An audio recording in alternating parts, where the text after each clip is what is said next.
அரங்கனே நீரில் உணவளித்த அதிசயம். வைணவம் தழைக்க அரும்பணியாற்றியவர்களில் முக்கியமானவர் ராமானுஜர்.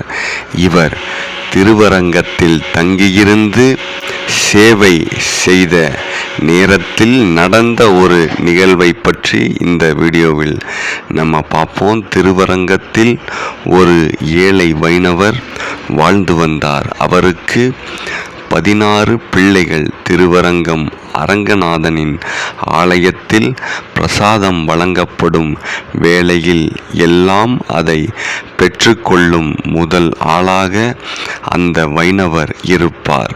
தன் ஒருவனுக்கு மட்டுமல்லாமல் தன் குடும்பம் முழுமைக்கும் பிரசாதம் வேண்டும் என்று கேட்பார்.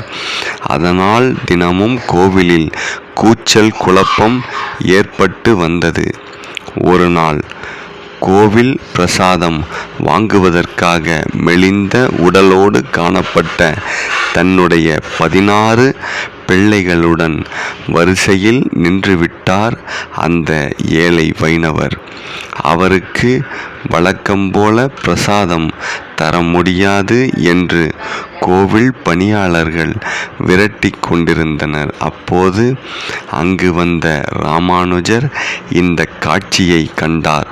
பின்னர் அந்த ஏழை வைணவரை அழைத்து, நீங்கள் கோவிலில் ஏதாவது தொண்டு செய்துவிட்டு பிரசாதம் பெற்று சென்றால் யாரும் தங்களை கேள்வி கேட்க மாட்டார்கள். பிரசாதம் பெற வேண்டும் என்பதற்காகவே இரவு பகலாக கோவிலில் வந்து நிற்பதால் தானே பிரச்சனை ஏற்படுகிறது என்று கூறினார் ராமானுஜர். அதற்கு அந்த வைணவரோ, சுவாமி, நான் வேதம் கற்கவில்லை, திவ்ய பிரபதங்களும் கற்கவில்லை, எனவே பாராயண கோஷ்டியில் இணைய முடியாது. விஷ்ணு சகஸ்ர நாமத்தில்தான் ஓரிரு வரிகள் தெரியும். இப்படிப்பட்ட நான் என் 16 குழந்தைகளுக்கு உணவளிக்க வேறென்ன வழி என்று ஆதங்கப்பட்டார். அப்போது ராமானுஜர், உங்களுக்கு நான் விஷ்ணு சகஸ்ர நாமம் தெரியும் என்கிறீர்களே, அதை சொல்லும் கேட்கிறேன் என்றார். அந்த வைணவரும் தழுதழுத்த குரலில் விஸ்வம் விஷ்ணுர் வசஸ்காரோ என்று சொல்லத் தொடங்கினார். ஆனால் பூதப்ருட் என்ற 6வது திருநாமத்தை தாண்டி அவருக்கு சொல்லத் தெரியவில்லை. மீண்டும் விஸ்வம் விஷ்ணுர் வஸ்காரோ என தொடங்கி பூதப்ருத் என்ற திருநாமத்துடன் நிறுத்திவிட்டார். பின்னர், சுவாமி, என்னை மன்னிக்க வேண்டும் என்று ராமானுஜர் திருவடிகளில் விழுந்தார். அந்த ஏழையின் மேல் கருணை கொண்ட ராமானுஜர், பூதப்ருத் நம என்ற 6வது திருநாமம் உங்களுக்கு தெரிந்திருக்கிறதே, அதுவே போதும்.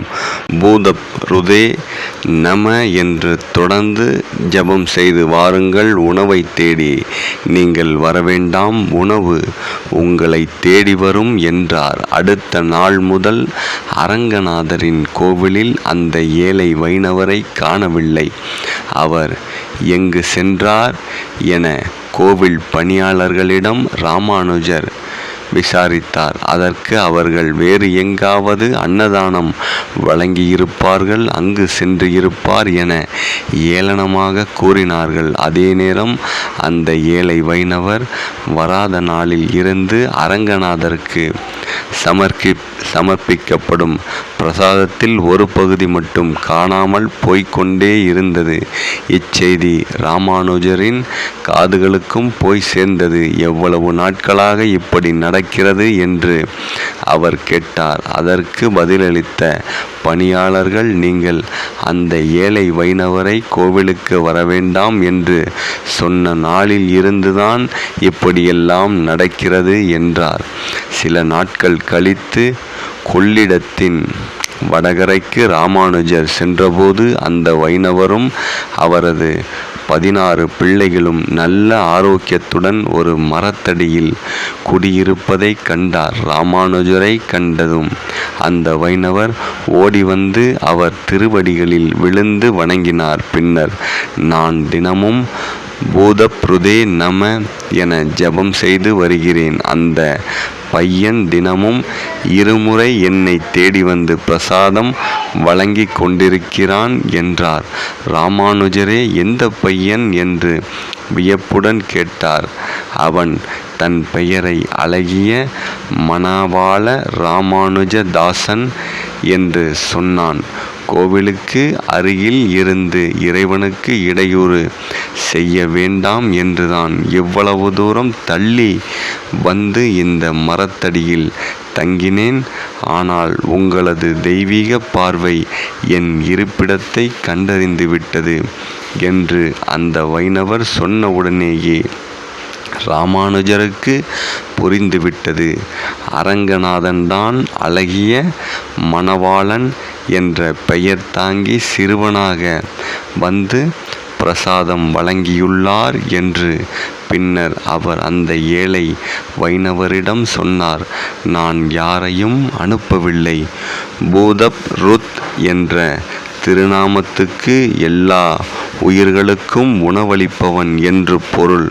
தங்களுக்கு அந்த அரங்கனே நேரில் வந்து உணவளித்துள்ளான் என்றார். அதை கேட்டதும் ஆனந்த கண்ணீர் சிந்தினார் அந்த ஏழை வைணவர். விஷ்ணு சகஸ்ரநாமத்தின் 6வது திருநாமமான பூதப்ருதே நம என்ற பெயரை உச்சரிக்கும் அடியார்களெல்லாம் அரங்கனே நல்ல உணவளித்து அவர்களை சத்துள்ளவர்களாக மாற்றுவார். நன்றி, வணக்கம். இந்த வீடியோ பிடிச்சதுன்னா மறக்காமல் நம்ம சேனலை சப்போர்ட் பண்ண, சப்ஸ்கிரைப் பண்ணி ஷேர் பண்ணுங்கள். வாழ்க வளமுடன்.